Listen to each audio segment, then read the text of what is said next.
Does something interfere with your happiness? Is something preventing you from achieving your goals? I know most of us have that in our lives, so I'm here to tell you that I am very proud that Betterhelp is one of my sponsors.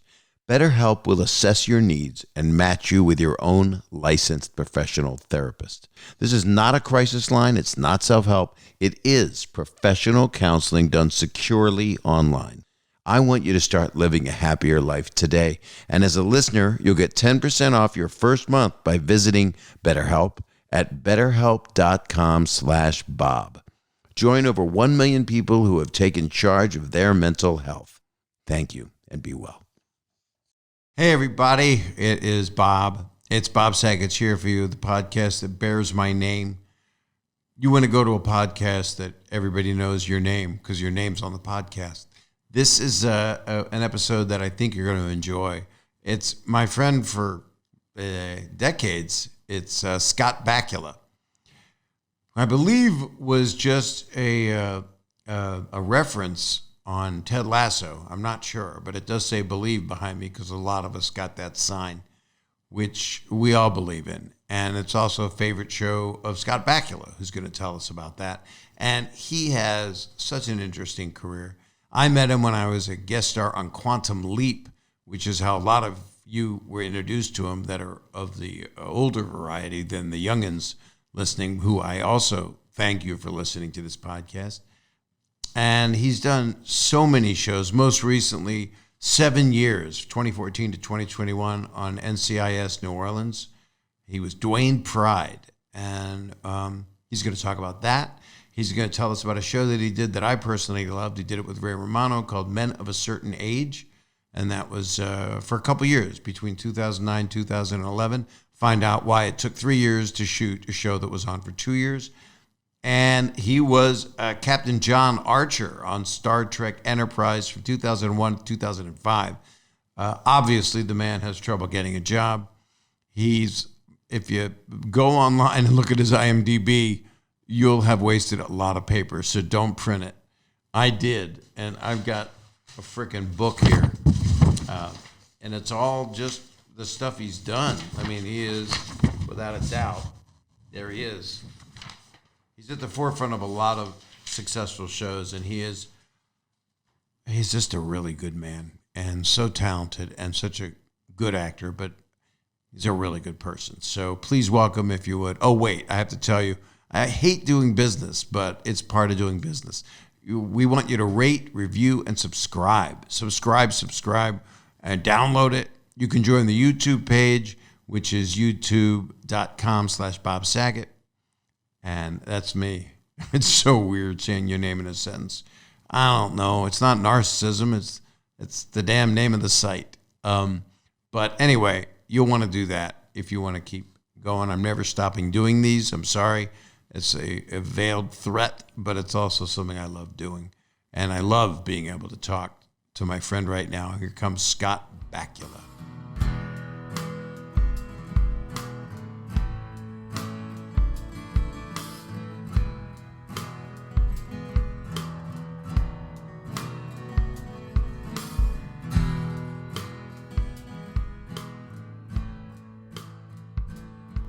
I like that you have believe behind you on your desk, just like Ted Lasso. Yeah, I got to believe it's something. I finally found a show that was inspired me so much, last year. I'm sure you as well.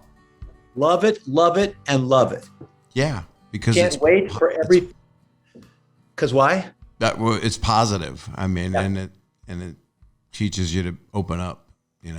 Yeah. No, I just think. Do you know him? Is he a buddy of yours? I know him. He's an acquaintance, but yeah. I had him on the podcast, and he is the real deal. He's just a very special person. Cool. I'm impressed with the whole thing. I know. I mean that the big guy playing Beard is one of his writing partner, and the guy playing Trent, whatever is not Trent, Roy. Was another writer that said I could, that they let audition. I just think it's really fun, yeah. and the cast is great. They're amazing, and the writing is great. And Roy, every time they've got him down to caveman speak, now he's grunting.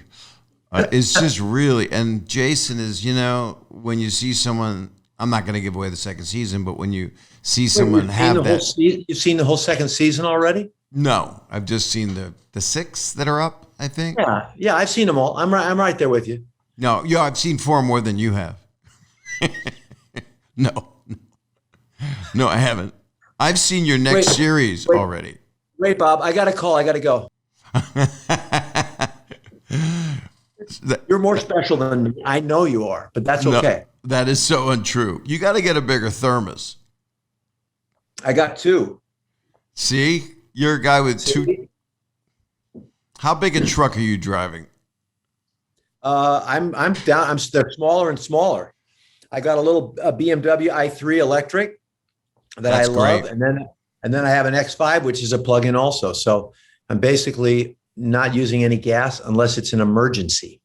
So what if it's a spicy meal? Hey, so God, I miss you, because that reaction. It takes a real friend to know that I mean well.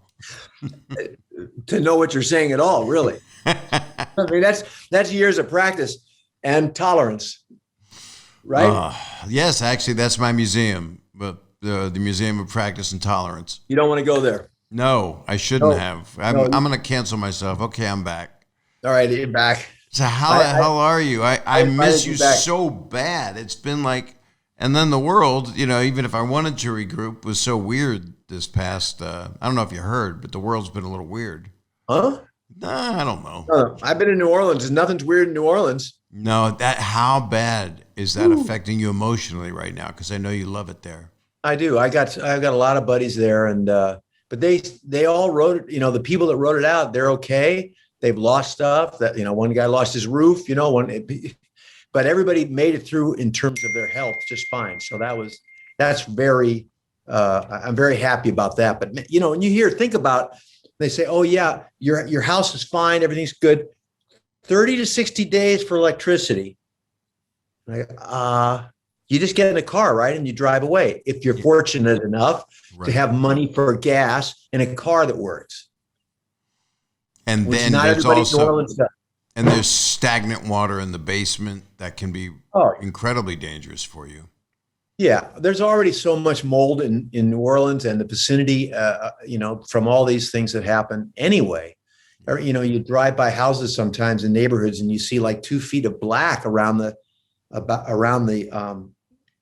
bottom of the the whole house. Right. That's black mold, and they can't leave it. They can't sell it. They're just going to live in it, and you can't gut it. It becomes a tear down. If you lived out here, you'd want to gut your walls and stuff. But we're spoiled when there's no fire. We're spoiled.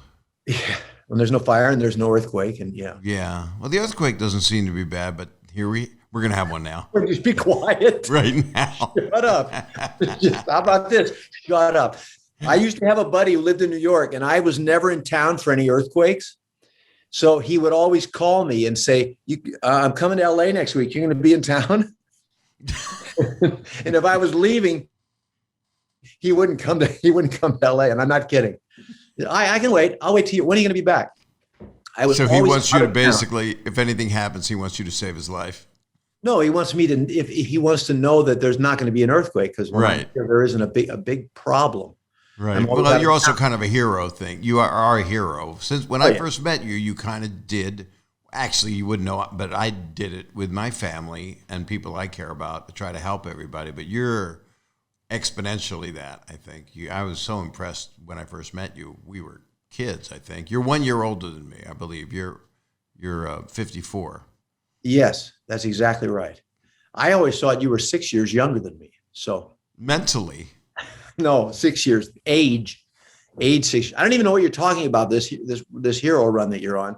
Just because I had a family and I had children and we were both navigating life, trying to navigate work, insanity, and raise a family. Is that what you're meaning, or what? I don't remember doing anything heroic. I have one. I have a story loaded up for you. Holy cow! I guess is it about me, or are we back to today? It's about you. It's a little show called Quantum Leap. Oh, a little show. That's the picture you want to see. That's the one I want to see on paper. Right? And then there's this, which it just gets better. It does. There's actually many incarnations. What stock is that paper that you printed it on?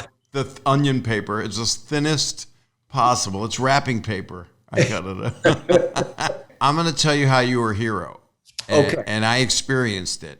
And it was on that little show, Quantum Leap. I was fortunate enough, thanks to a sweet man, Don Belisario, who invented the show. And I think, did he write this for you? Was that the idea? No. No, I auditioned just like all the other working bums that had to audition.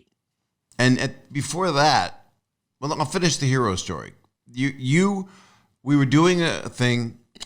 We were Martin and Lewis, representing Martin and Lewis, and you leapt in the Dean Martin type body, and I was there as a faux Jerry Lewis foil, and the lovely Amy Yazbek was Yazbek. She wants her Yazbek. She is an angel, and she was my love interest, but not really, because she liked you. And but the main thing that was interesting about it was we were friends, and I think you suggested me for it. So we're at the Ambassador Hotel, and which is now no longer. That is gone. And we were shooting in the kitchen, and the kitchen is where Robert F. Kennedy was assassinated. Correct. There's the ding.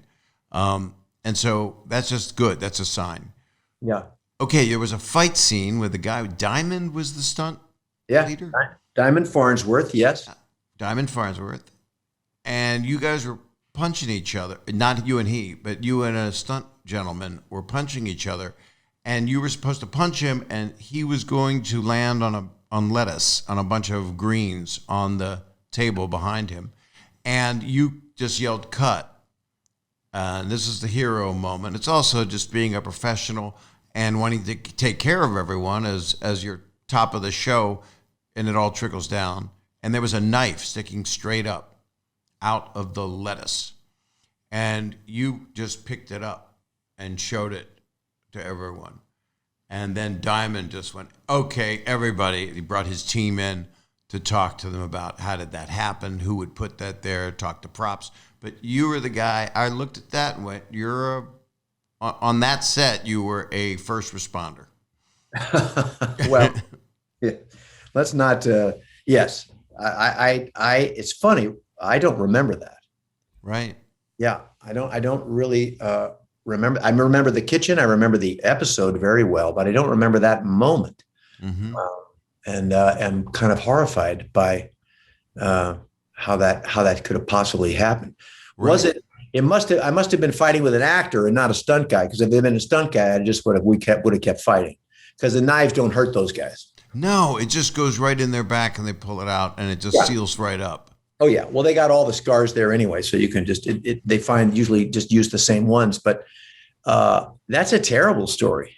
Well, it's not, because you saved the day. It's a wonderful ending, and then you leapt into another episode because you were done with that one. Yeah, and I yes, and then we fired all the stunt people. No, Diamond is still working on. He's still a stunt coordinator on NCIS. So he's just stayed. He stayed with Don, and actually, that just talking about him for a second, he kept me alive, and I never got hurt in 4.5 years of doing stupid stuff. Week in and week out, riding horses, flying on trapezes, being on motorcycles, doing stuff that, I just never dreamed that I would ever do. And he kept me and the guys that he hired that I had to fight with, and that, the martial arts guys and the boxing guys who were beating the crap out of me and all that stuff. All those guys took really good care of me for 4.5 years. So that story, though, is not a good one.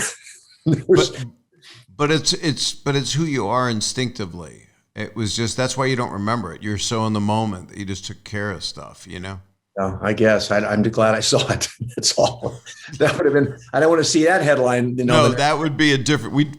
I would have not started the podcast with that story. Remember that time you killed a guy? Oh man, You found out the knife was in his back and you kept hitting him. I kept picking up and putting it back on the lettuce. Stay on the lettuce. Come on, where's your professionalism? Well, first thing that was so much fun though, Bobby. We got to sing. If you recall, I do. We laughed so hard the entire time. It was unfair to people that weren't in on the joke, but everybody laughed on that show a lot. So yeah, and that was just so it's such a treat having you being kind enough to do the show, and then Amy too. And it was like a little kind of magic little pot of the three of us just being kooks, and it was we were hanging out constantly. Yeah, it was. Yeah. That doesn't happen very often where I'm guesting on something and all of a sudden, but we were friends. So it was different. We were that. And Amy's that kind of a gal, she just jumped right in with, when you're lucky enough to have people that come on that, well, you know this, but when you have guests that come on that just embody and they're what they're doing and they're bringing so much to it, it's just, it's such a release, not the right word. It's just such a pleasure. Right. And, it's like, I'm always like, oh my gosh, you're making the show. This episode is going to be so much better because this person was hired and this person was hired and you guys are killing it. And it's going to, I'm believing everything that's happening because the guest actors are so good, and you were part of that. And it was a ball. It was a mutual gift because we were playing and oh yeah. And I kept, after it was over, go, can he leap back again? And then my main question to Don was, has he leapt back into the same life? Have you? Did you do that where you were twice anywhere? Yes. I leapt back into, I played a character with Down syndrome, Jimmy, and I leapt back into his life, I think 4 times. But that's the only time. That character, the version you played of him, you had his impediments, his qualities when you were talking, or did you, or Jimmy suddenly had a different way of presenting himself? No, that just to reset that everybody that was looking at the character that the life that I was in, they heard and saw the same person that was always there. He may have said different things, but in terms of his physical appearance, which also goes to that great, how all of us get in a rut where we expect somebody to behave the same way that they behaved the day before. And even if somebody's trying to change or says something different, we don't hear it because we got them slotted in, to this is a kid with Down syndrome. This is the, whatever person. And we oftentimes don't give people a chance to change. And so that also played into this idea that, here's Sam and he's in these different lives and he's, often the character would say, well, you've never, why are you being so nice to me? Or, you weren't nice to me yesterday. So they would remark on those kinds of things, but they would always see the same physical appearance. So it would always see, if I was a woman, they saw the woman, they didn't, thank goodness they didn't see me. The audience had the pain and misery of seeing me in the ladies' clothes and with my hairy chest and hairy legs. And I made a little scrapbook out of it. Oh, that's nice. Anytime you were a woman. Well, I was single for a long time, Scott. A man's got to do what a man's got to do. You kind of just close your eyes and squint, And right. The clothes Jean-Pierre's clothes were fabulous. So if you just kind of squinted, you would think that it was better. So I do have a question for you. Have you been in touch with Dean Stockwell? Yeah, I saw him a couple. I haven't seen him. I haven't really seen him. Let's think about this. I saw him somewhere in the middle of my New Orleans run with NCIS. We actually passed. I went to the airport and saw him because he had a layover, and I saw him and his daughter. And we had lunch and a great visit. And he also came, happy. Yeah, he did an episode of the show early on season. I think either the tail end of season 1 or the beginning of season 2. And so we worked together again. And Jimmy Whitmore Jr. directed the episode, and Jimmy had directed, I don't know, 30 Quantum Leaps. So the three of us, it was a very emotional day. It was cool. Yeah, and he's Y'all forget 85. He's 85 now, right? So yeah, he and Don are the same age, Belisario. So I think I think 85 seems about right. All right. So you're my friend, but I still had to look at stuff. I've watched your work, of course, as we do, but they're talking reboot. What's the long face about then? What this? Well, I always have one. There's a horse that I'm in love with. I got it. I just like here it comes now. No. They're talking reboot. So, I mean, everybody wants one. If they're going to reboot, would they do a movie or a short season of something, a short order? Or do you think that's just fans talking? I think we are definitely living in the reboot era, as you're aware of. Yeah. So I think there's a very significant conversations about it right now going on, but I have no. I mean, I don't know what it would be. I don't know who would have it. The rights were a mess for years. I don't even know if they're even sorted out now. So right. That's always been the biggest complication. And Don for years was, he and I talk about it periodically. And he would always say, he said, I can't write it without thinking about you and Dean. And I said, just think about me and Dean and write your show and, get it out there. If you have an idea, just write it. I'm sure it'll be great. Why can't you and Dean do it now? Dean costs too much money. No, I don't. People ask that question all the time. I don't know. I don't know what that idea would be if we did. Quantum was on for 4 or 5 seasons. 4.5. We were that in the olden days, the mid-season replacement show. Mm-hmm.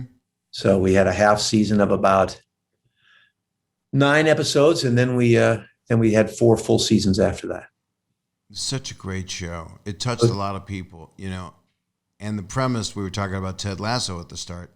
It was you were doing this to somehow help people. That's what you were given by the universe or however it happened. Yeah. And Touched by an Angel is a show that tried to attain that. And then there's a show right now called Manifest. It's 4 years old now, but Netflix just picked up the 4th season because NBC canceled it, as they do, after 3 seasons. So Netflix just bought like 20 episodes, but it's about how people have a calling to affect and help other people. Yeah. But you've done a lot of stuff like that. I mean, it's so funny. I know all the stuff you've done. I was watching American Beauty when I went, oh God, Scott was so good in that. Unnecessary Roughness. I was in that theater. We did the celebrity baseball thing. You let me play my little bad walk and run, turf toe or whatever happened to me. The old turf toe. Yeah, I get to first base, which is haunting Saget for years at turf toe. We always had to bring in a runner for him. We found pieces of his nail. We know where he is. The blood is everywhere. Which takes me to NCIS because that's a hell of a segue. Well, it's blood is everywhere. What else do you do? NCIS, it's snapshots, you looking grim and solving the problem with great actors. So this is, I've been canceled and I've had short runs and you've had as well. You've had series that were 1 year, another order, 1 year. I had a couple series that I loved that were great, that were just gone after 1 year because the network, was wrong, frankly. And then they ended up firing the president because nasty stuff happened. And, you know the world. But I do. This NCIS thing, 2014, you go to work there in a franchise that is like it's a major show. This is it's a franchise that will last forever. Yeah. But I know that 2021, it was. I've had a couple surprising cancellations. Was this? I know you're bittersweet about it. I read, so I don't know what it was. It was your words, but I'm sure I said it. Okay. Yeah. So what's the deal? Did they? If it's written, it has to be true. That's right. But it was an interview. So the question I have is, what the hell happened and why isn't it back? Because there definitely are fans. It's like there must be annoyed people. There are annoyed people. It was a surprise. I won't lie to you. The fact that we were back working in the environment that we were all working in last year, successfully, safely, still figured out how to do a show that was entertaining. I still felt, and also we made a decision, and maybe this is why in the end, but I don't want to belabor all of this, but I like it because a lot of people, oh, it's canceled. And some people that are out of work actors revel in it, and others go, oh, that sucks. That was a great thing, and 250 people are out of work now. More when you go through the whole thing. Yeah. Well, we made a commitment. When we were trying back a year ago in May, talking about not knowing what was going to happen, but we thought that if we all thought we would all be, it would be over by the end of the summer, if you recall, and we'd all be back to work. But even if you just took it in that small segment of life, what happened between January and say September by itself would have been horrific and impactful. And we made a decision to, whatever we went back to do, we were not going to ignore that happened. We were going to embrace it. New Orleans was a city that was hit hard and and had a deeply affected. We have lots of people on the show lost family members, and oh God, there was a lot. People were in it down there. So and you've got a coroner who's a character on the show. What happens to a coroner during a pandemic? We've been watching what's been happening. So you're going to ignore. Well, at that point, you've got a 2-for-1 discount. Yeah. Oh, yeah. That's called dark humor, everybody. That is not meant to make fun of. It is how I deal with pain. I have to explain that now. Yes. But it's tragic. You were surrounded by tragedy is what you're saying. I know how deeply you care about people and how deeply all these things weigh on you. And I know you well enough to know that when you say something like that it's the furthest thing from any kind of true feelings, but you're kidding on the square, and you are by no means downplaying what's been going on the planet. In a way, it points it up even more. That's the tragedy of it, is that joke of 2-for-1, it was worse than that. And it looks like it's going to be worse again. So I know you well enough to understand. I love you. And I just put a black sheet over the thing for just a second, and now you're back. Anyway, so we dealt with it. We dealt with it with the pandemic. We dealt with masks. We dealt with people getting sick. We dealt with people being affected by it. We dealt with a city that was affected by it. Look, New Orleans, and I cite the Day the Music Died song, but the music went away. And that is the lifeblood of that town. The musicians were shuttered. You couldn't play a horn in public. You couldn't sing in public. There was nothing. It just went dead silent. Right. And that town, without the music coming out of doors and windows and, live music, is not itself. And we just couldn't ignore it. And maybe people by the time we got near the end of the season, they just thought we'd been too heavy-handed or we'd been too real, or the show wasn't entertaining enough. That may have played into it, and I take responsibility for that, because I felt that was a way to be honest and truthful. You're right, and they're going to regret it because you're right there, and you're doing what you're doing. Your character, Dwayne Pride. I love that name, by the way. That was a good name. I support Dwayne Pride. Every year it's Dwayne Pride Day. And you're back. And I'm back. You're back. And you're back. He's back. He's on the right side. Side of the law. But the other, I'll wrap this up. The other weighing issue was that when it came time for the second option on syndication, what I was told was that it didn't get picked. Nobody picked it up. And so it became a strictly financial deal. So there wasn't a lot I could say about that. Is there any way to do it now? Because like Netflix picks up stuff after the fact, Hulu after the fact, and they go and keep these things alive for another. Listen, the flip side of it is we had 7 years. I'd never been on a show for 7 years. Right. I'd never made over 100 episodes of anything. Mm-hmm. And that was like a big landmark for me. And the odds of me doing that, especially in the TV world that we live in now, in terms of how shows are being made, the odds of me being a part of that again are probably slim and none. And so it was a big deal to me. And to get to work that hard, to produce it, to be a part of every, facet of it, once we got going at about from season 3 on, and work with people. It was challenging. It was creatively, ups and down battles, but it was also, I loved it. I got to play music. I got to be around music and in that city with all these people that are survivors. And, I talked to these guys after the Ida hit, and I'm like, yeah, well, we'll be out for, maybe not, I'm not going to have electricity for a month or so, but, we'll figure it out. I got a little generator that's working, and we'll be back and up and running before you know it. And they will. And they will. And they're all working on other shows down there. The city is vibrant with the film industry. I'm sure, I don't know what's going to happen to what's shooting there right now, but they're getting a lot of the electricity's back already, much sooner than expected. And people are, filtering back in, but we're not there anymore. But my heart goes out to everybody down there. And I'm always amazed and impressed about how they stick together.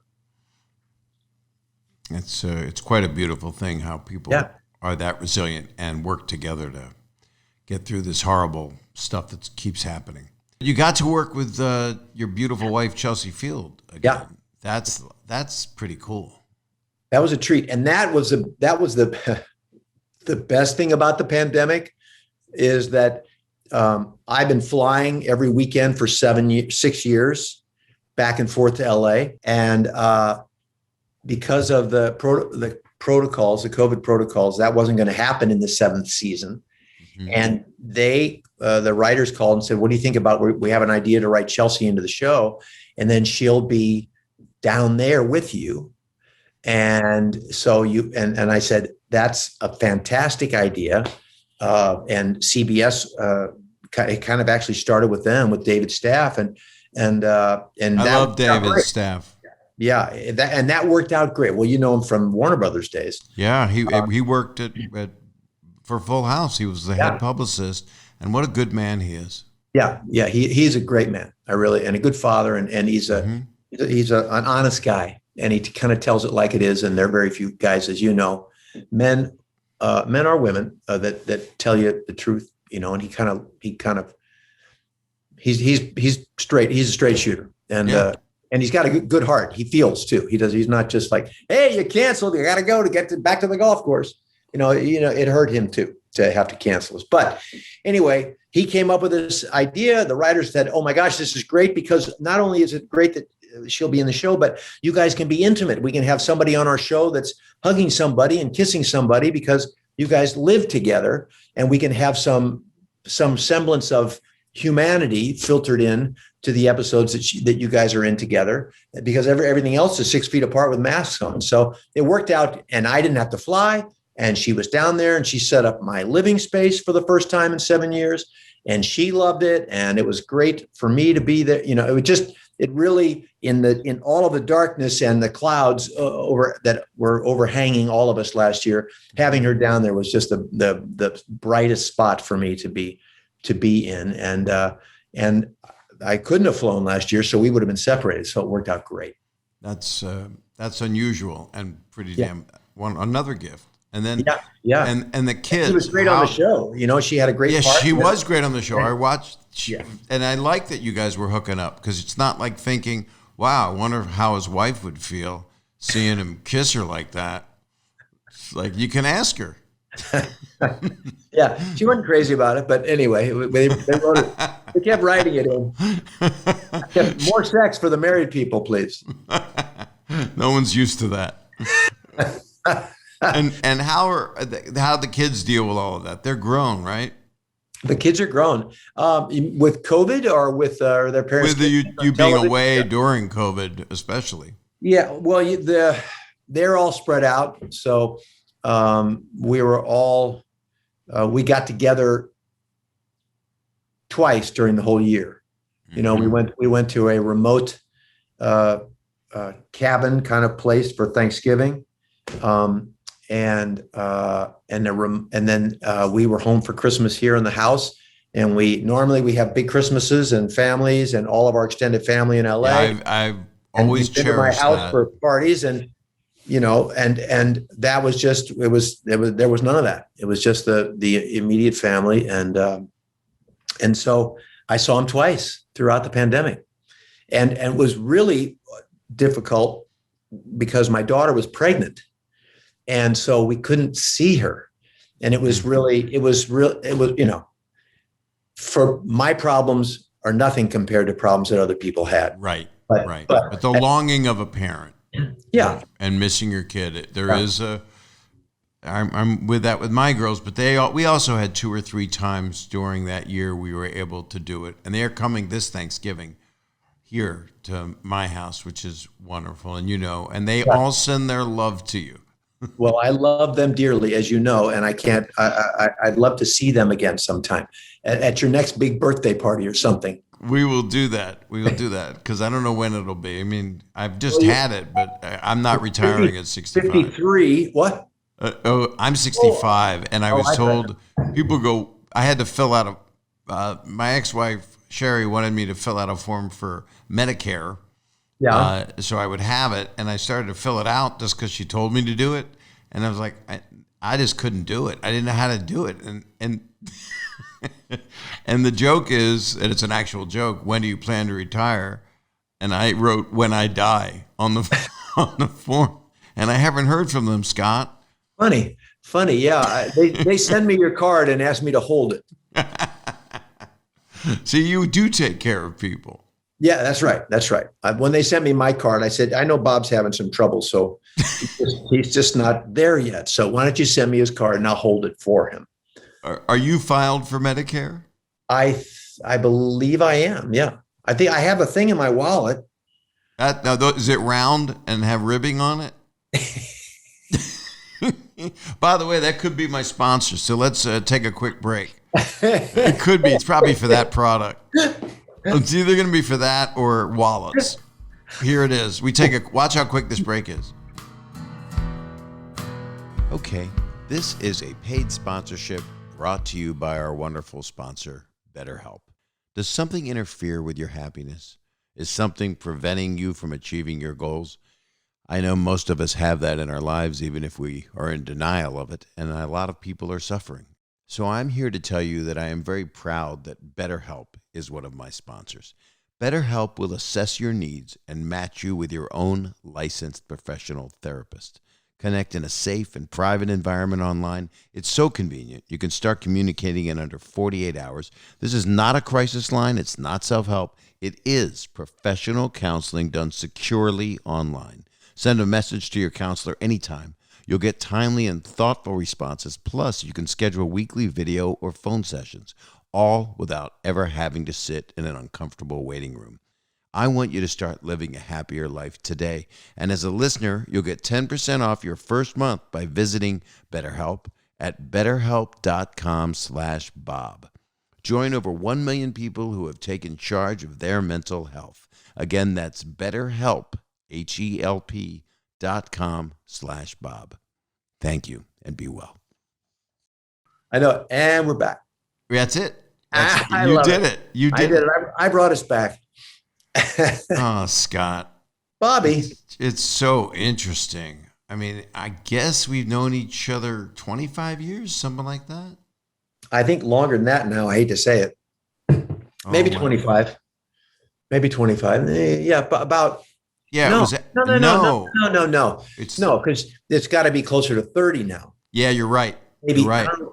I think you were on season. Do you remember what season you were on? Was it 3 or Full Quantum? House? It might have No, been. not your show, my show. I don't. Oh, I can't keep oh, track. I Your show was went for on. 100 years, so I don't. But Can't we keep were track of that. friends for years before that show. I know, What but year not did what year did no Quantum because start? no, we started and we went on the air in '89. So, and we went off the air in 93, I guess. So somewhere Yeah, I didn't know you before Quantum. So somewhere in that time. So let's say it was 90. We knew each other from 1990. we So knew each other from the gym. yeah, but that's 31. That's 31 years, 1990. Oh my God, we're gonna die. I know it. I hate to add that up. Let's see, 20 plus 31. That's 51. That's good. We're all right. I don't feel what people think is our age. I don't. I No. just don't, and I don't think that way. I'm No. not an ageist. I could talk to a 90-year-old. I could talk to a 10-year-old. They're just not programmed. The younger ones. They don't have all the crap we've been through. Yeah. They haven't seen the pain, or some have these days. But Yeah. Yeah. Well, you've always been a young spirit, and you maintain that same boyish sense of humor and affability. How's that for a word? that's the nice side of me. Others say that I'm like a teenager drawing pictures of penises in books, and But you're a very good artist. I really am, and I trace them.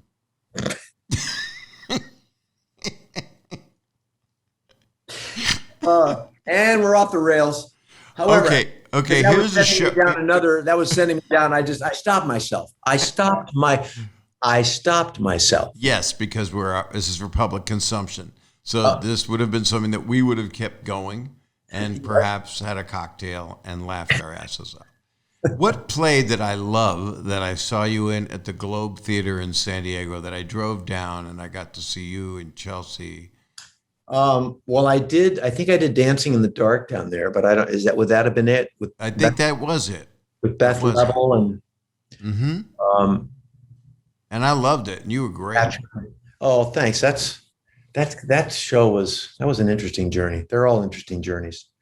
Yeah. But that was I had a ball. I mean, except for the Thursday morning 10 o'clock matinee. You're getting up at 6 and start vocalizing and tap dancing. It just didn't seem correct. No, it should not be done.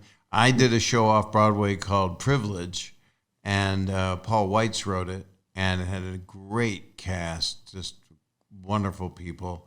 Oh God, I want to say all their names, but I won't do it properly. But I know I won't go through it because I'm apologizing to them right now. Okay. We did like 10 shows one week, and one was for the hearing impaired.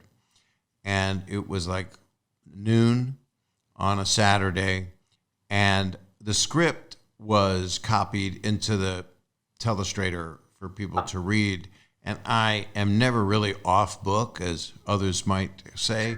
I mean, I am sometimes, but I like when I'm in the moment, things happen. And I had my sons I dealt with in the show.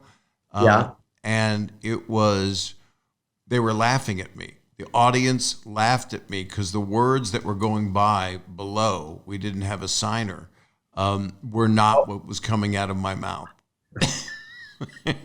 So I got these laughs, and I went, boy, they found different laughs in this show. But it wasn't the dialogue. It was the fact that I'm not a robot. What can I say? They were worried for you, so it was nervous laughter. They were like, is he going to find his way back? Do we need to? I thought you were going to tell me that somebody was prompting you from the audience because they all had a script. So they could have said, no, back it up, back it up. I think any of them would have been better than me that day if they were on book. But you're one of the people that everybody loves, which is a testament to the career you've had. And you started kind of like a lot of people that are huge in showbiz. Still, you look at Clooney's first 15 years, a lot of guest starring roles on a lot of shows. You were on a lot of things. You're on Murphy Brown, Designing Women. And I remember when you did a lot of these. I remember 2.5 Men, you did that, and all these shows. would you consider yourself to have started struggling when you began, like a lot of people? Did you look at it as a struggle? Yeah, for sure. But I started in New York. I was a musical theater guy, and I had a lot of good fortune, but I was never. I mean, the life of a New York theater actor, especially a musical theater actor, well, any actor in New York, is you're scraping. You're trying to do everything. If you can get a day on a soap opera, you're thrilled, because you can make one day on the soap opera more than you made in 5 weeks on the road in a bus and truck dinner theater circuit, and if you can get a commercial or a voiceover or any of that stuff, you're just thrilled, because the rest of the time you're going to auditions, and then you're working for very little money to kill yourself for 8 shows a week. And it continues to this day. It's hard for people to just be a stage actor and make a living as a stage actor only is almost impossible. And especially, rents weren't what they are now, but still rents were what they were. My first apartment in New York was $150 a month, but I wasn't making any money. So, and it was not very nice. It was, it was a studio. Right. It wasn't a palace. It was a studio. The bed that I found on the street that folded out, the couch sofa bed, when you folded it all the way out, you couldn't walk around the bottom of it. You had to walk over the end of it to get down the hallway to the big kitchen that was 4x4.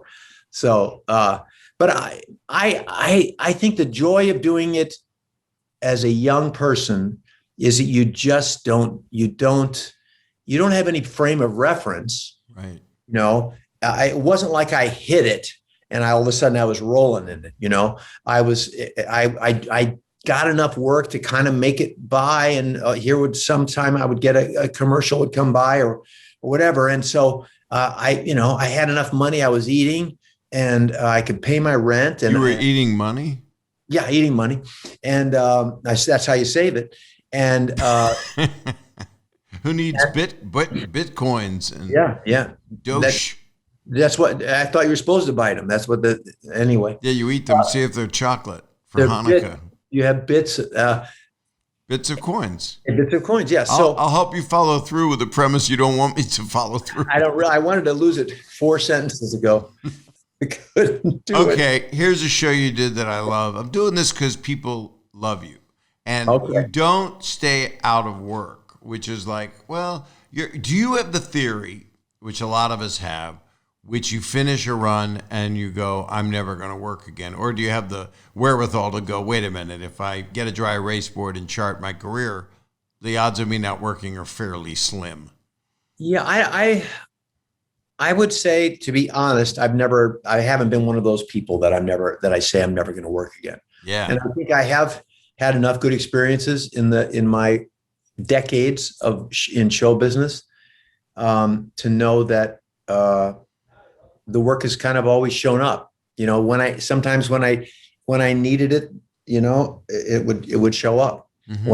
And I was thinking, oh, I could be getting in trouble here, and then something would show up. So yeah. I haven't been that guy. I don't know if you were or not, if that was your thing, but I was when I started, because it would be like a couple of years between gigs. Yeah. But then, I'm passionate right now about stand-up because all of a sudden, because of quarantine and because of life and COVID, and it made me want to entertain all people, as many as I can. Doesn't matter what they believe in. I'm trying, and comedy can be the universal thing. And I'm trying, and I'm on tour. So I'm going to make a special and then probably take a break for a while. Yeah. That's awesome. It's fun. I'd love you to see it, but you'd have to wear a hazmat suit with my audience. Okay, a show that I loved, Men of a Certain Age. That was 2009 to 2011. It only got 2 seasons, and I really loved it. Yeah. Because it's in my wheelhouse. It's me. Yeah. I loved it too. And it was an odd experience because the way it fell out calendar wise, it was kind of a mess. It was one of those things where, you know how we think we know everything in the business at our age, right? And there aren't any fast ones left that they can pull on us anymore. And all of a sudden we spent 3 years under contract, and made 22 episodes. So, we got the back 6. Yeah. And I was like, wait, how I remember calling my lawyer and saying, how is this happening? How do they have us for all of this time? He said, well, you signed this thing, and then they gave you extra money when they reshot parts of the pilot. They held you over for,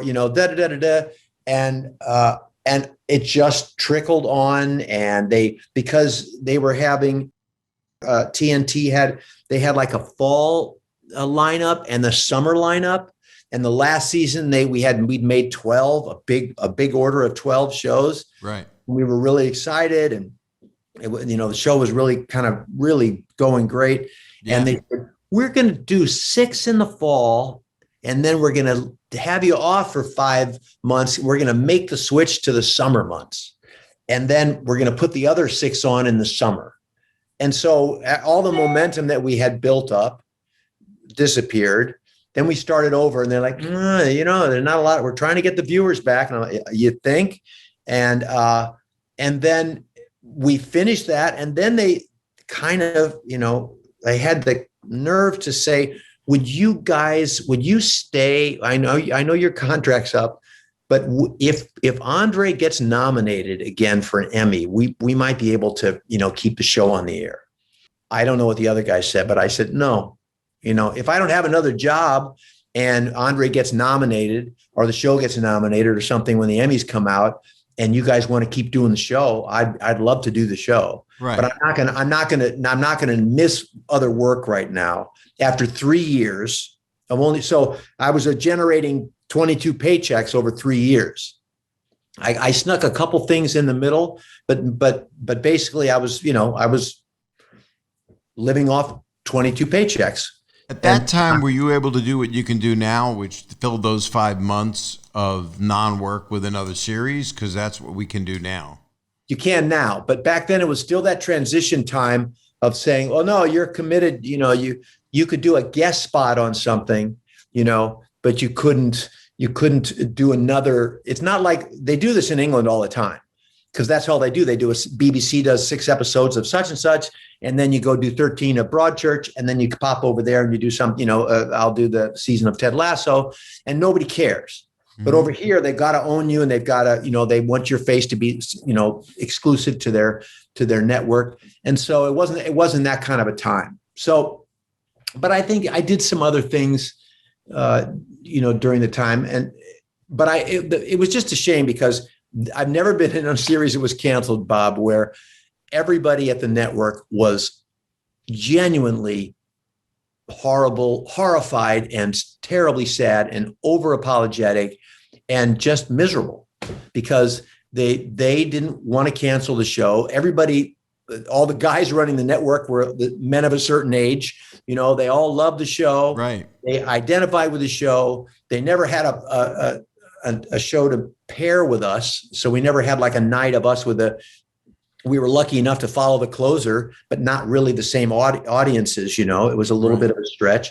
But that was the kind of the heartbreak of it, was that, no offense, we know networks have to make money, and the guys in Atlanta who weren't, the guys out here were like, you're not making enough money. We're not making enough ad revenue. So, we're going to let the show go. But holy cow, you still had Ray Romano, and you had Andre Brower, and we had Lisa Gay Hamilton. We had all these great people on the show. Mm-hmm.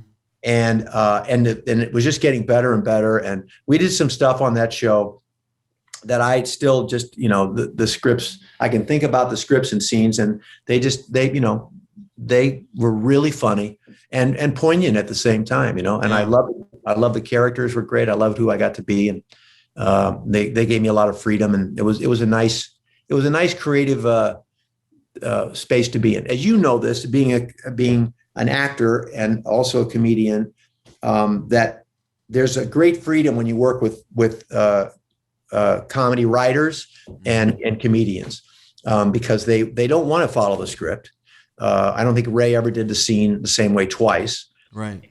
And that's infectious, because then it starts everybody else thinking creatively, and it's just fun. It's just. I was excited you were working together because Ray's one of the sweetest people ever. Yeah. And not the person people would think either. He's so sensitive and oh gosh, yeah. and self-effacing. He would watch it. Yeah, he would watch. They would read the. They would go on the internet after the episodes. He and Mike Royce, and they'd come in the next day and like, what guys? Well, I was just reading the stuff after the show last night. I said, are you kidding me? Yeah.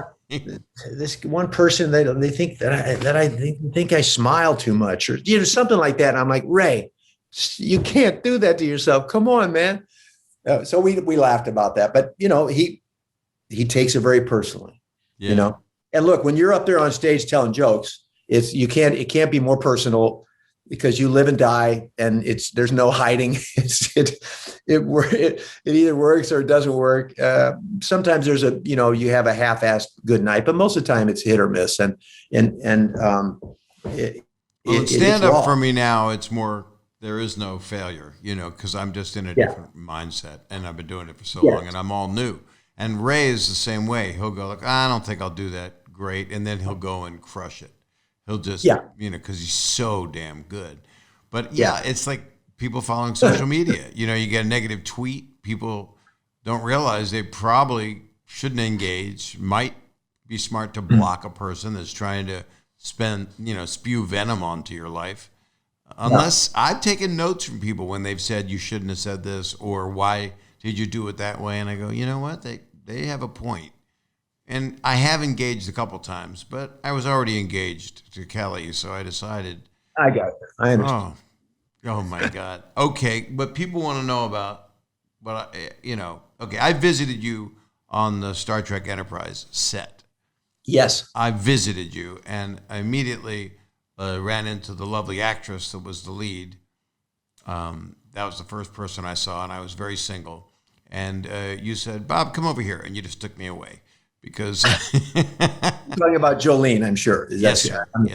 Who, it's all perfect. But guys can be men of a certain age.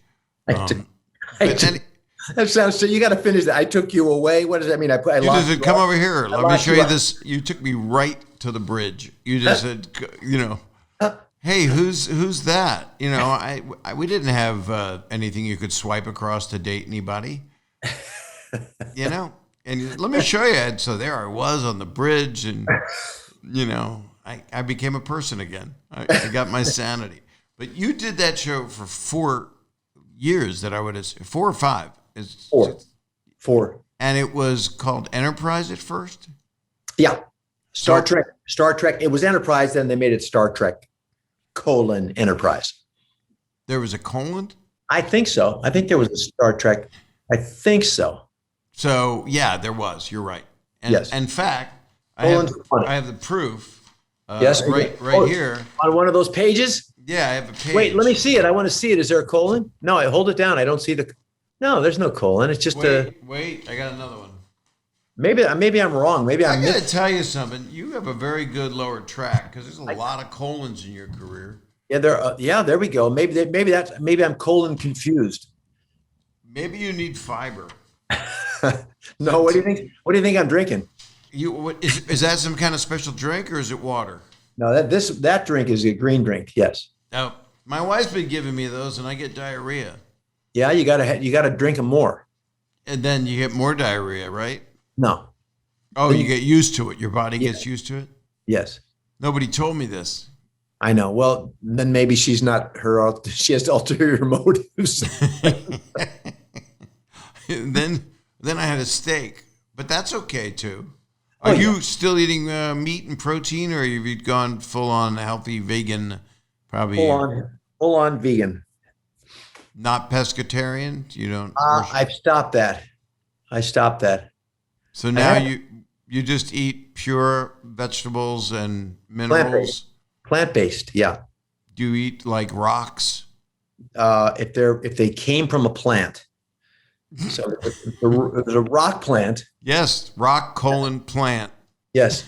If my blender can blend it up, then I'll eat it. Yeah, she just blends. All she does. When you look for her, you can hear her.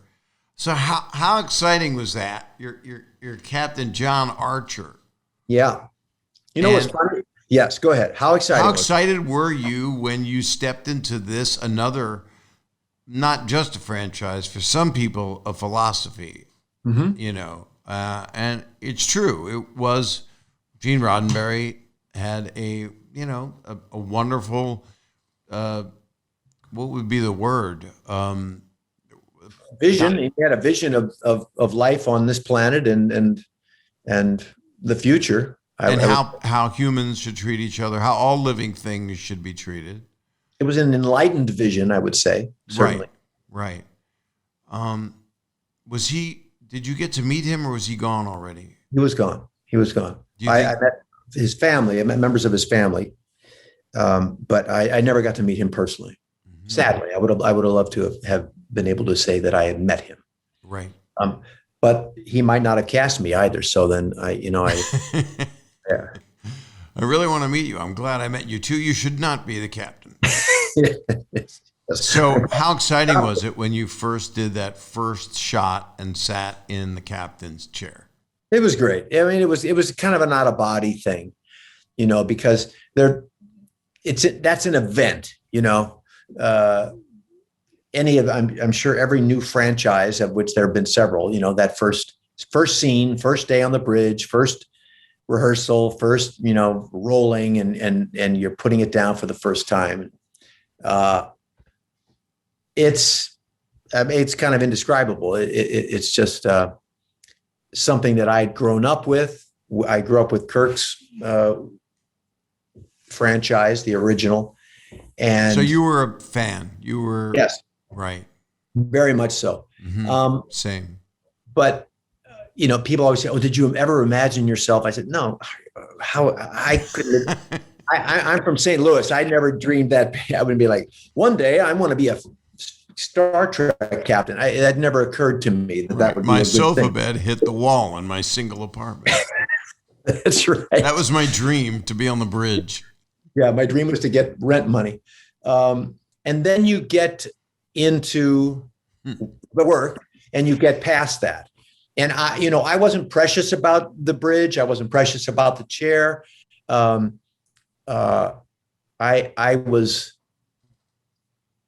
felt honored to be a part of this franchise and tell the stories that we were able to tell that are so apropos and so from the beginning, from 65 till today, the Star Trek stories have relevance, and we haven't achieved the vision by any shape or form.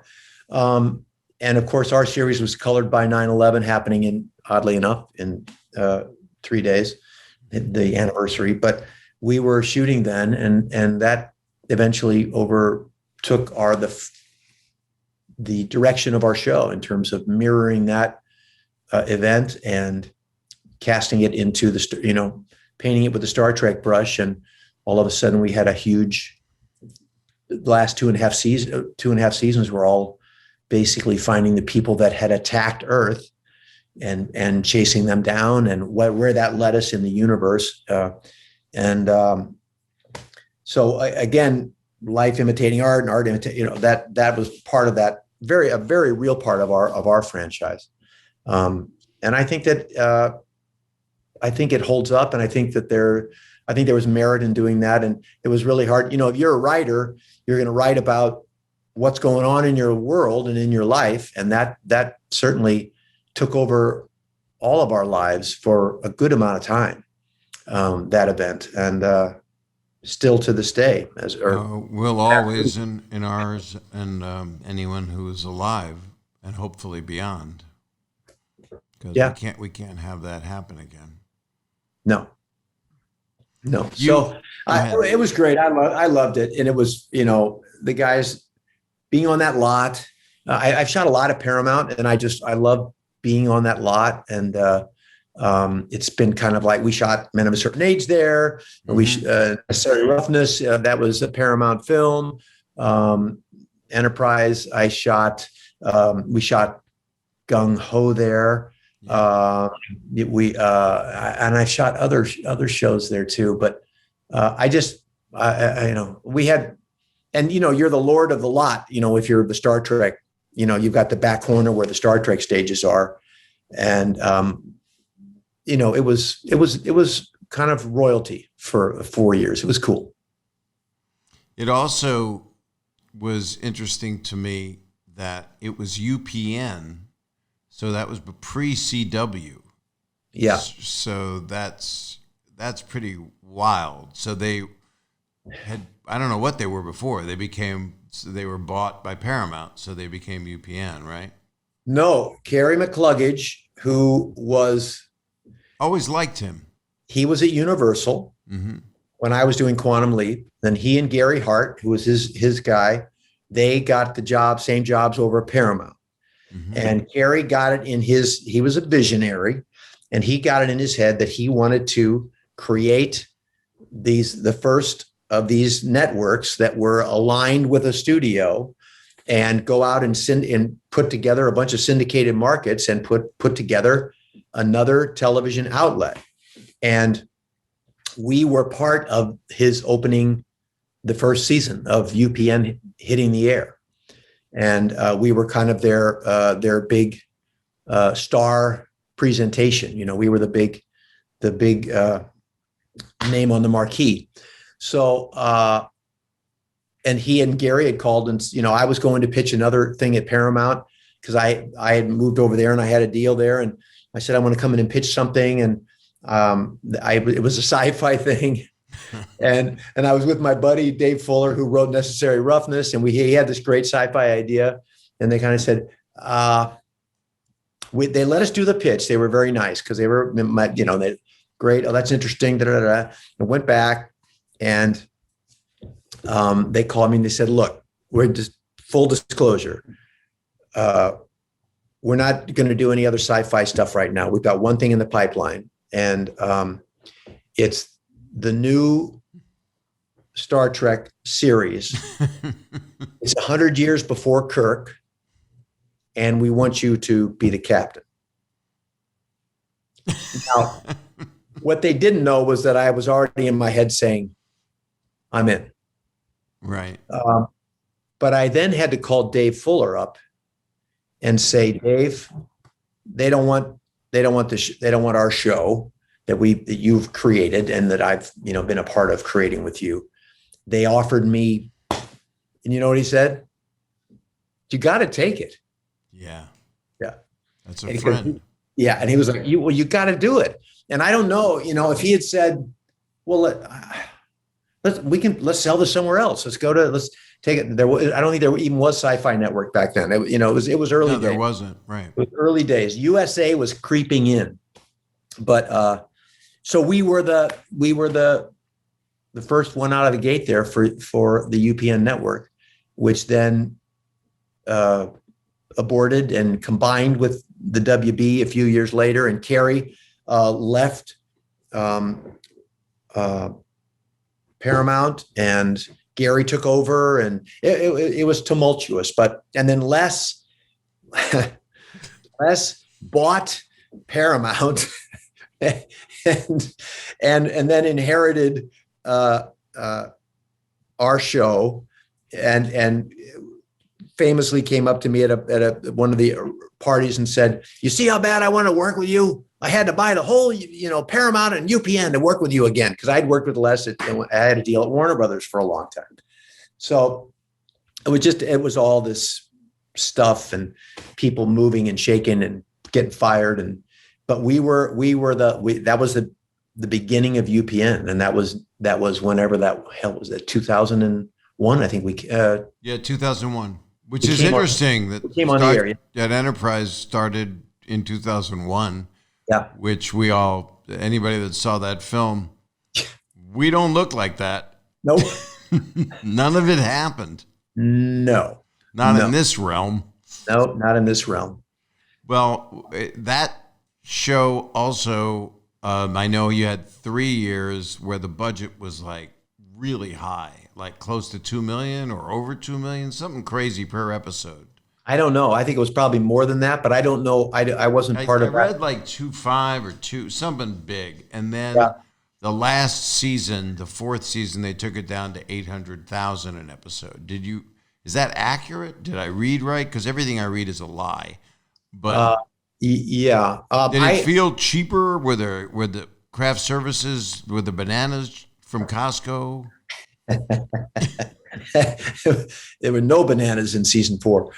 Um, I don't have a memory of that, of it getting less. I know that they were spending money, and we got out of the gate huge. We had huge numbers, and they were just going crazy about it. And we also had the misfortune of being on network television because all the other franchises were syndicated.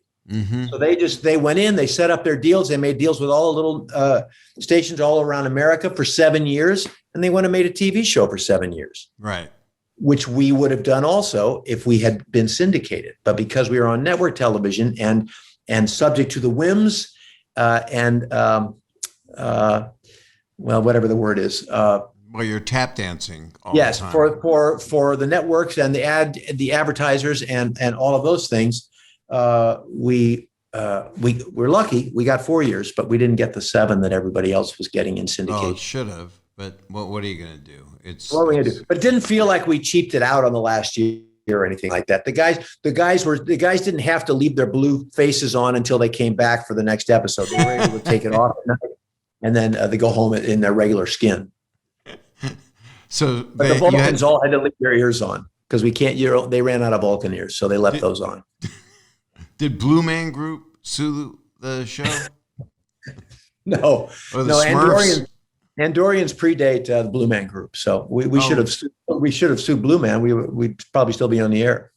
Well, maybe if you Blue Man, you would have stayed on the air. That's just one I had to do. So now, you did the conventions, a couple of them, right? You saw people. I've done them, yeah. Was it Comic-Con or was it its own thing? Well, I've done both. I did Comic-Con years ago, very early on with Quantum, which was when it was in a basement of a hotel in San Diego, and that was funny. And then now it's just insanity. But I've done the insane version of it also. But I've done these shows where I've had this link to that world. So they made comics of Quantum Leap. And that was our kind of in to that world before it was sci-fi oriented. And then now I can do their conventions. I don't know what the convention world obviously is taking a huge hit. Yeah. Although I bumped into somebody who was off to do Vegas this summer for the Star Trek, a return to a live convention again. And they were trying to figure it out with the plexiglass I did one with John Stamos and Dave Coulier. Yeah. And it was a little, there are a lot of precautionary things, and it's difficult for the fans because they want to be in a picture or a selfie, and that's not happening with the, with the salad bar face shield, whatever the hell that thing's called. Yes. I'm so happy to talk to you. This is fun, Bobby. Yeah. Glad you're doing this. And I'm sure you've been having a ball doing it. I really love it because throughout the whole 2020, I started this thing, did two episodes in studio, didn't know what the show was going to be, and started in 2020, but 2019 is when I came up with the concept, and I was calling people. I was on twice a week, and one of the episodes where I would call people, and then it became something where I felt so bad for the people that I was doing 20 minutes of talking to them, and I'm not Dr. Phil. I was just trying to give them some hope and some positiveness. And everybody just said, I think that a lot of people are doing that, where they're calling people or taking people's calls. I would call them. I'd have my cell phone wired into my podcast board and just say, is Joni there? And she goes, who is it? I'm so sad. I lost my mother. And I would just be there for her. Yeah. And that's how the title came about. Wow. And then the whole thing is to make people to entertain them and just be there, just have a real conversation. Yeah.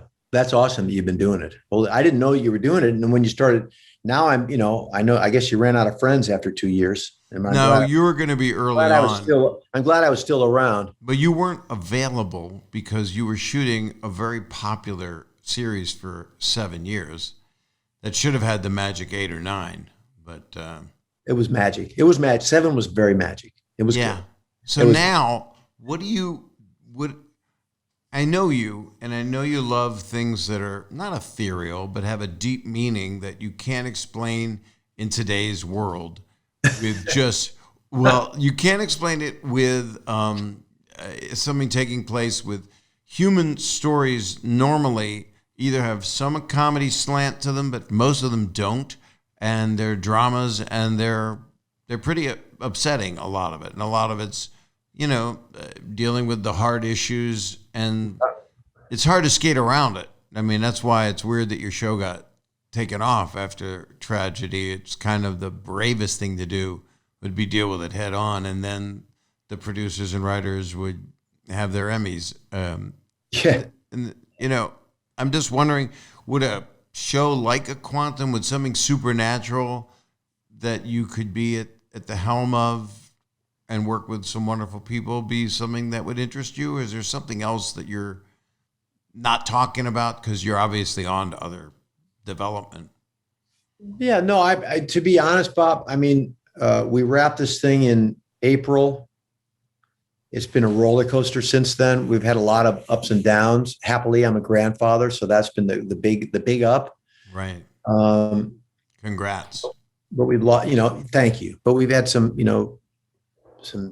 Chelsea's lost some people in her family and stuff, not COVID related, but kind of, but not really, but specifically, but people affected. She lost her mom and things like that. I loved her mom. I was going to ask, and I was afraid. I'm so sorry. So it's the life. It's just been. You've been dealing with life. Yeah, and in the work thing, I always thought that I'd reach a point where I would just kind of go back to the theater, and that's really my first love. And so, ironically, when I finished the show, there was no theater going on. So it wasn't like, I could have started. I didn't know the show was going to get canceled, but it wasn't like last November, I said, okay, well, the show's going to be over in April. Let's start looking for a theater thing that I can do in London, or I can do in, and I did it. I got to go to London, several years ago to do a play over there. And I had a blast. What play was that? It's called Terrible Advice. And it was a comedy, and it was a four-hander. It was great. Over at the Chocolate Factory, a great little theater over there. And Frank Oz directed it. And oh my God, what a gift that is. Yeah, we had a ball. But anyway, Saul Rubinek wrote it. Great piece. But that was kind of like, that's my exit door is to the theater, I think. But now who knows what's going to happen in the theater. We think it's all going to come back, and it's coming back, but it's proof of vaccination and then a test, a negative test. Yeah. I don't think it's and or. I think it's both. And it depends on the house. And I have friends going back, and I'm on tour, so I just I know that's good news. I wear a mask before and after. Yep. And unfortunately, I can't do meet and greets unless it's done properly. Because I can't get sick. I have too many people, but still, you're on a stage. Yeah. And if you're in a state that's not mask mandatory, it's a petri dish, maybe. I'm not a scientist. I don't know. And I'm also not a disbeliever in science. And I'm not angry. Right. So I can't get angry at people, whether they wear one or not, but I would prefer, but I'm not putting it, like some people are putting it, it's a hard line in their contract and won't play it. But there's not a lot of people that can demand that and actually have an audience. So it's interesting because theater for you would be, I'd be in New York to see it. I mean, you would, oh my God, what a dream that would be. It'd be, that's my first love, but we'll see. I was just thinking about, you know how you guys always brought your tape recorders up in the olden days. Yeah. Remember, now it's our phones. tape recorders, they put it on the stool. I said, now you should bring up a fan and just come out, plug it in, blow it that way, and just have a rotating fan.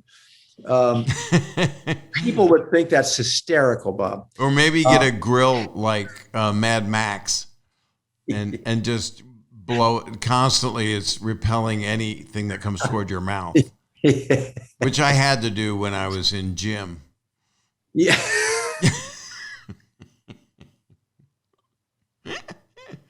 God, it is a hard time. I'm so sorry Chelsea lost her mom, who I just loved. And she liked me. I remember that because she told me. Yeah, she did. She was that kind of a woman. She loved everybody. Chelsea's like that too. She's an angel. She died she was almost 96. She would have been 96 August 1st. So. Well, I don't think there's an age limit anymore. I mean, yes, the body starts to do something after 100, but if you can do things right and you get the luck of the draw, and don't mess it up, I'm thinking of 120 because I got too many people to take care of. Right, and you also have enough jokes for that. You can get to 100. You got jokes at least to 120. I just personally canceled half the things I say. I watched a special of mine accidentally, literally, because someone was watching it, and I walked in, and I was like, I said that? Was I nuts? You can't say that. And the answer is yes, I was nuts. Yes, and yes. Right. Yeah. But the world changes, and every single thing you've done, did you ever play a horrible guy? I think you did as a guest. Yeah, you would be you were a murderer on a couple of those guest starring cop shows, right? I did. I don't know that I was a murderer. I played a horrible guy when they were making movies of the week. I played a guy who was, kidnapped a young teenage girl and took her out in the field and killed her. And it was about redemption. It was about the family coming to terms with me getting the death penalty. And it was Richard Thomas and Amy. Amy, what's Amy? Amy, she's married to Ed. Amy Matt. Oh my gosh. I know. I did that before. Ed, she's married to Ed Harris. You can cut this out, I know. No, it's good. It's okay. This is normal. I mean, people aren't going to judge you for. Anyway, so they were. Oh, you want to know the big joke here? Yes. Here we go. I couldn't remember. I got the privileged poster right here. So it was Carolyn McCormick played my wife. You know Carolyn? No. Or Linny? but you have it right there. It's right there. Literally, it's a teleprompter right there on my wall, the poster of the play. But no, look, you do the same stuff that I do. You do meaningful stuff, the movies that you've made and produced and directed and all the stuff that you've done. It's all you, kidding aside, you tackle stuff and you're not afraid to do stuff that matters to you. And that's good. So stay working until 120. Yeah. We need you. And keep people laughing and taking care of them out there too, Bobby. That's awesome. That's so sweet that you would do that with, and just get on the phone with people. And I'm going to do it again in a different form. It won't be the same as this podcast, I think. Yeah. But you have, the same. You have so much to contribute because I would say, except for that horrible person that you played, which you learned from playing someone that horrific. Oh gosh, yeah. Yeah. But you have a very special quality as a person that is so positive and brings us, that's why I called you a hero at the beginning. It brings you solace to know that someone cares and someone's trying to find answers. And that seems to be recurring in those shows that you've done that are the longest running. And it's quite a body of work. I mean, I didn't show you all my pages, but your IMDb is like the Gideon Bible. I mean, I wrote a lot of that just yesterday, so it's probably. I don't think so. Guys and Dolls at the Hollywood Bowl. I mean, that was with Chelsea too. That was a ball. I've been lucky, but I've been very lucky. But I like we have something in this medium, and now with this medium, that, I mean, Belisario always used to say, don't try and make this show anything more than it's just entertainment. And there was so much inherent in Quantum Leap that, walk a mile in somebody else's shoes. Oh my God. Start with that. Just look at the world through somebody else's eyes. It's 101 in empathy. Yeah. Yeah. But he would always, he didn't want to, and he's the biggest, soft, biggest hearted guy around. He just doesn't want people to know about it because he's Italian. And, we wield, this is a powerful medium. It really is. It really is. And it gets abused a lot. And, but overall, still, I think there's a lot of really, really good work being done by a lot of wonderful people with good intentions and that are using it to further the human experience and educate and teach and get people to feel and confront their issues and give them outlets for their issues. And, we're talking about stuff we never were able to talk about before. Right. Even in the past 2 years, it's for some people, it's too much of the needle moving, but in retrospect, it won't be. No. Because it's much more inclusive. And there is something, if you think about the shows you binged, we stayed home. People were scared. We couldn't work. And Kelly and I, and when my kids were here, we just binged and loved the hell out of it because you're escaping into a world that somehow is so well crafted. And all of these British shows and shows from everywhere, all over the world. I mean, and documentaries and movies, of course. But television shows have grown into one long movie in some cases. Yeah. So I'd love to see you on a streamer that you're getting to just follow that story and somehow you're protected that it's not going to go away. Because, some of them will go, well, it's not picked up. And then people fight like hell. Yeah. My friend Stamos just worked his ass off to get his second year of Big Shot on Disney Plus because they weren't sure, but the fans were there and he really did what you do. He fought to keep it alive because he loved it. And a great job doesn't come around that much when and you've been very blessed, but you're the blessing, you're kind of, you're too kind. I am too kind. But Johnny won that. He won that battle, though. They're getting another season. They picked it up. They picked up season 2, and that was him and the network and Disney Plus standing behind him and going. You and a guy at the LA Times who wrote a love letter to him recently, which people would always bash critics, but this is a person that analyzes television and said John's underrated and John's wonderful, and he's a big influence in my life. Taught me a lot of stuff. So Yeah, he's a good guy. So did you. I want to see you. So we're going to... Yeah, we'll do that. I'll come over with 2 thermoses full of just coconut and lye. I've been drinking bleach. Now, tell me if that's... my poo is white. Oh, that's a good sign. Is it? Yeah, it means you've been telling the truth a lot. You're coming into money when your wife walks in and sees you doing it. I've never said that, nor will I again. But I just wish so much good for you. And thanks, Bobby. No one deserves it more. I'm glad you have this podcast so we can at least have all this time together. I know. It's so funny. My friend BJ Novak put out a tweet and said that, it's so great to have a podcast where you can catch up with people you really care about or something like that. But I really do want to see you. I don't know what we're comfortable with. We'll figure it out. So we'll figure it out. Yeah, let's do it. Give my love to everybody. I will, and you too. Yeah, I will. Please. All right, Bobby. Thank you. I'll see you next time in person. Appreciate it. Yes, please. Thank you, Scott. Thanks, bud. Bye-bye. Bye, Bobby. Refill your thermos. I'll try. First, let me finish it. Pee in one of them. I do that. That's the third one. This one's over here. Wow, holy crap. Yeah. That's all pee. Yeah. I don't think that was your mail dinging. I think you're in a giant elevator and you just keep stopping at floors and you're sitting there with a computer.